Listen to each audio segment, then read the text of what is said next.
Happy Wednesday, Folsom High. We hope you had a great 4-day weekend. It's February 20th, and it's time for the Bulldog Daily Bulletin. I'm Nicholas Latore. And I'm Russell Plyler. The news is next, but for now, please stand for the Pledge of Allegiance.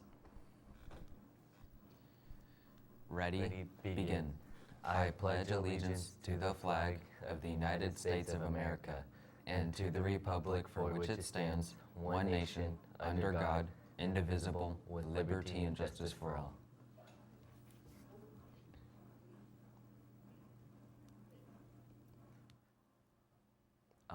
The UBTJ Christian Club will be having a meeting today after school in B110.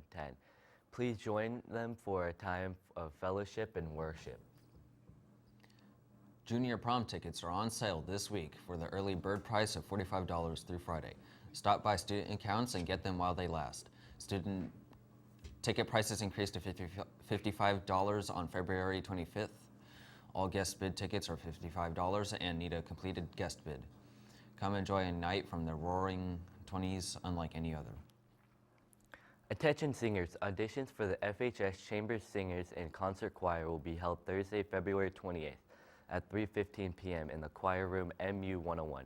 Please prepare 1 minute of a classical piece or song from a musical to show off your best tone and vocal range. It is Wednesday, my dudes, which means we have the weather for the rest of the week. Let's check in with David at the Weather Center to see if it will rain again. Today's Wednesday. The rest of the week will be a low of 34 and a high of 55. And once we get into the weekend, it'll be a low of 36 and a high of 55. It's starting to get warmer. Next week, it'll be a low of 45 and a high of 55. Back to you fellas in the studio. Thank you, David. In other news, Intel has opened the application period for their 8-week paid summer internship program. See Miss Reed in counseling for more information. Also, seniors, are you interested in learning more about Sierra College? A representative from Sierra will be on campus tomorrow during pause to discuss their programs, first year free and how to apply. Please come to the Career Center during pause and sign up in Naviance if you are interested in attending. Juniors, the next FBI Teen Academy will be offered to a limited number of students on Friday, April 12th from 7:30 a.m. to 5 p.m. at the FBI Sacramento Division headquarters located at 201 Freedom Way in Roseville. Students must complete all materials and obtain the necessary signatures as indicated on the application checklist. The deadline to apply is Monday, March 11th.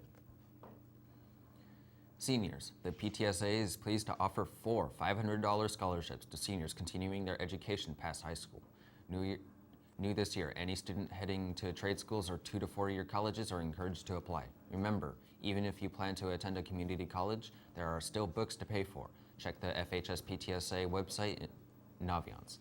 Applications are to be submitted via Google Forms and are due Friday, April 5th. Prom dresses. The Snowline Hospice Folsom Thrift Store is hosting an upcoming event called A Prom Dress to Remember this Saturday, February 23rd, where every dress will be sold for $19.99. The annual prom event will be held at 616 East Bidwell Street in Folsom. Visit the thrift store Facebook page at Snowline Thrift to view some of the dresses before the event. We will leave you with this Black History Month daily fact. On this day in 1991, Quincy Jones won 6 Grammys on, making a total of 8 Grammys for African Americans that year. And in February of 1972, Wilt Chamberlain became the first NBA player to score 30,000 points over the course of 940 games. That's all the news for today, Bulldogs. I'm Russell Plyler. And I'm Nicholas Latore. Let's make it a great day to be a Bulldog.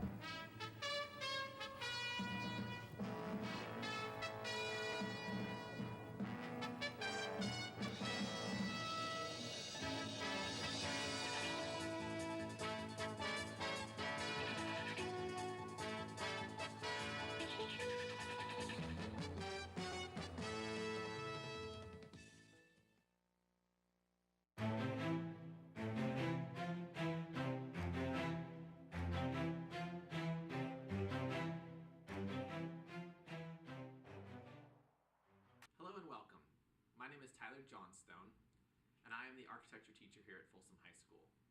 Honors Civil Engineering and Architecture is part of the CTE pathway in architectural design. The difference between the advanced drafting and architecture and the honors civil engineering and architecture.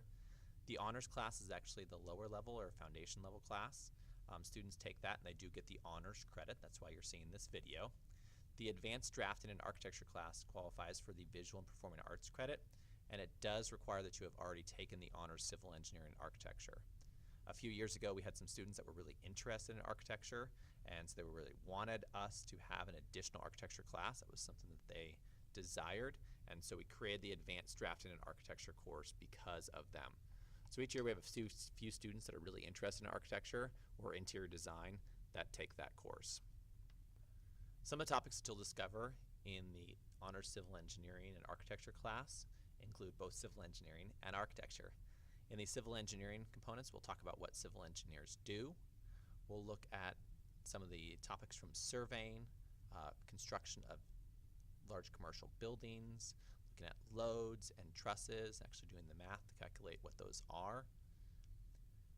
In addition, there'll be an architecture component where you are designing first on a CAD program a small shed, then a small house, and then a library or larger structure, and then by the end of the year presenting in a group to a number of local architects and engineers the project. Previous years, students have designed a mixed-use building with a makerspace and apartment complex for a proposed development in San Francisco or Sacramento. And last year, students worked on developing a spot for Palladio West, that vacant land to the west of Palladio, and something that could be designed for that, whether it be an amusement park or something. The homework in this class is very little. It is a very project-based class. We'll talk about more of that later on. But there is, again, less than an hour of homework every week.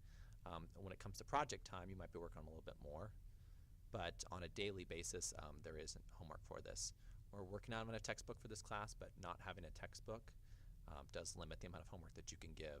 Usually it's finishing up your classwork, and again, even that, so I mean every other week basis that you might have half an hour or so to finish them up. So there's very little homework that goes along with this class. The summer work for this program is nothing. If you enjoy engineering and architecture, look around and be aware of the buildings that are around you, but your summer should be about relaxing and about you. So there is no summer work for this class. The style of assignments is mostly projects. As you can see here, there's some demos that students have done. It's designing houses, it's designing buildings, it's talking about what those are. There is some lecture and some video notes, but that's mostly instructing you on how to use the CAD software. Once you've learned how to use it, you'll get 4 weeks to go design a library with your partner. I'll help you and coach you along the way and show you samples and teach you what you need to do to be successful in the class, but it is a lot of individual work.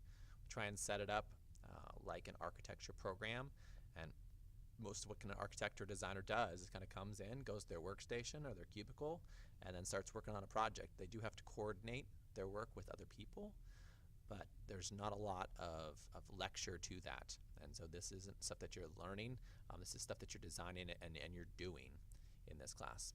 The written work that's on this, students noted there was about once a semester that there was a paper on here. At the beginning of the year, there's a little bit of a research project, researching some civil engineering challenge to help you learn what civil engineers do. You might look at the history of fire codes or something like that and write a short paper on that, or short compared to your other AP classes, a couple-page paper on that, and then have a visual or oral presentation about that, a poster or something like that. And then in the springtime, you do have another essay where you're going to kind of talk about your project, but even that's like a one-page thing, so there's not a lot of written work that goes along with this class. As I mentioned with oral projects, you are going to present once in the first semester in front of your class, and then just kind of share out what the projects you're doing. You might share them with your partner or in front of the class, but not a big oral presentation. There's only one of those in early in the fall where you're talking about what you research, just so everybody else learns about that. And then several times throughout the year, there'll be judges that'll come in, external judges who are actual architects and engineers, and you do have students that are presenting to those, and that's a group presentation where you're talking about the project that you designed. As I mentioned, this is a project-based class. There really isn't any reading with that. I mean, you might have to do some research for that first semester civil engineering research project, but there isn't a textbook for this class, so there's no really assigned reading for this. Again, as I mentioned earlier, this class is all about projects. You can see some of the projects here. have students talk about the projects. This is all what you're working on. It's an in-class, project-based class similar to what you're going to see as an employee. You're working on a project day to day, and I give you some directions and help you with that and help you schedule out a budget and a time for how you're going to be using this, but it's mostly an in-class project. We do have some field trips for this class. We take a couple field trips to look at different projects. This year the students are working on designing a tiny house, and we're actually going to construct that tiny house.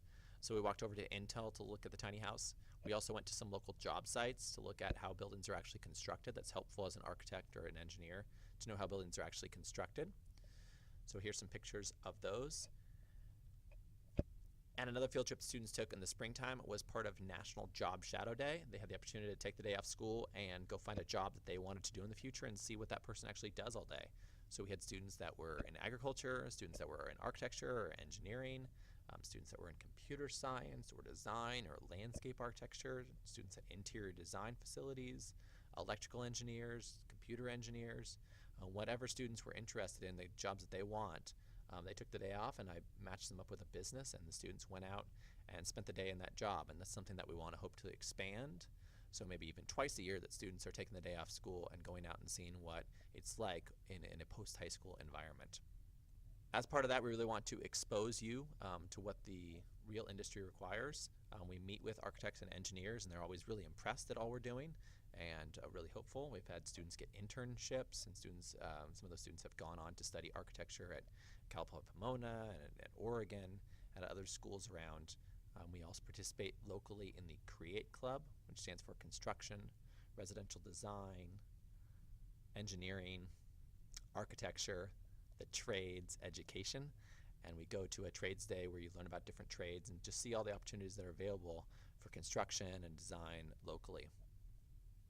Students wanted to share some of the skills that they gain in this class. You do get a certification, or you can take a test for a certification from Autodesk, the software maker, that talks about those. There's not a whole lot of skills that are required. If you have not taken any engineering classes yet at our school, you'll do just fine. The math is not super heavy, so like an IM2 or an IM would be plenty as a prerequisite for that. And yeah, it's great. You know me maybe if you've taken an introduction to engineering class, but other than knowing the teacher, there is no skills that you really need before this. If you're just interested in architecture or interior design or want to do some bigger buildings, this is certainly a good class for you to try out, and you get the honors credit because of the skill level that is required in it. I hope you consider taking this class and enjoyed finding out more about this program.